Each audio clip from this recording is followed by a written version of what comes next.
Keras untuk PSI, kini sang putra bungsu yang juga Ketua Umum PSI Kaisang Pangarep menyebut inisial J akan menjadi Ketua Dewan Pembina partainya.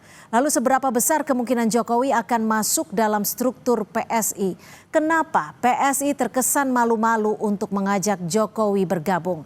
Apa yang ditimbang PSI dan apa yang ditimbang Jokowi? Kita bahas bersama analis politik dari Parameter Politik Indonesia, Adi Prayitno. Mas Adi, membaca gaya komunikasi politik Jokowi setelah lantang bilang akan dukung partai PSI dan akan menjadi partai besar di 2034. Makanya ia akan bekerja keras untuk PSI. Ini kode dari Jokowi untuk gabung di PSI dalam strukturnya?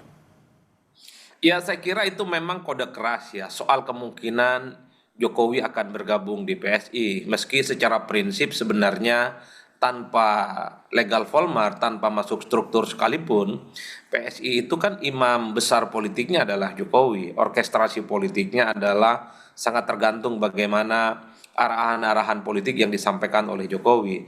Tapi kalau boleh kita menebak sebenarnya, siapa sebenarnya sosok berinisial J yang dimaksud oleh Kaisang sudah bersedia didapuk sebagai Ketua Dewan Pembina PSI, kemungkinannya dua hal. Pertama adalah Pak Jokowi, yang kedua adalah Pak Jeffrey Giovanni. Iya. Kalau kemudian at the end of the day-nya misalnya yang jadi Ketua Dewan Pembina PSI itu adalah Jeffrey Giovanni, tentu tidak ada elemen of surprise yang sebenarnya ditunggu oleh publik. Karena selama ini memang JG adalah sosok pendiri dan juga adalah sebagai orang yang pernah menjadi ketua Dewan Penasehat ya. Kalau yang kemudian ditunggu yang kedua adalah Pak Jokowi, ini yang sebenarnya ditunggu dalam konteks legal formal secara struktural menyatakan diri dan menjadi bagian penting dari PSI. Inilah yang saya kira dugaan publik ketika Kaisang mengatakan tanda-tandanya adalah tokoh nasional berinisial J sudah bersedia. Publik itu menduga akan mengarah kepada Pak Jokowi bersedia sebagai ketua Dewan. Karena sebelumnya memang Jeffrey Giovanni sudah menjabat sebagai Ketua Dewan Pembina. Seandainya Jokowi menjadi Ketua Dewan Pembina PSI, apakah Jokowi masih punya istilahnya bargaining politik yang kuat? Mengingatkan kita tahu bahwa PSI tak lolos di parlemen.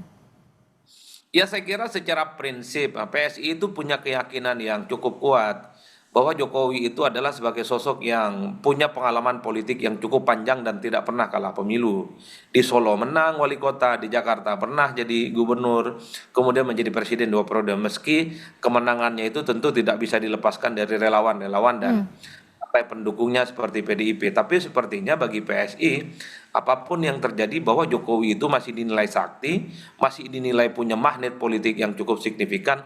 Karenanya wajar kalau kemudian beberapa waktu yang lalu kita mendengarkan bagaimana Jeffrey Giovanni mengatakan bahwa kalau perlu harus nangis-nangis supaya Pak Jokowi dan keluarga besarnya harus menjadi bagian dari PSI. Itu kan menegaskan bahwa kiblat politik, imam politik, ideologi politik yang ingin dibangun oleh PSI tak lain tak bukan hanyalah Pak Jokowi. Makanya tidak mengherankan ketika Kaisang menyebut inisial J tokoh nasional itu sebenarnya publik menerka konfirmasinya adalah Pak Jokowi bukan yang lainnya. Tapi Mas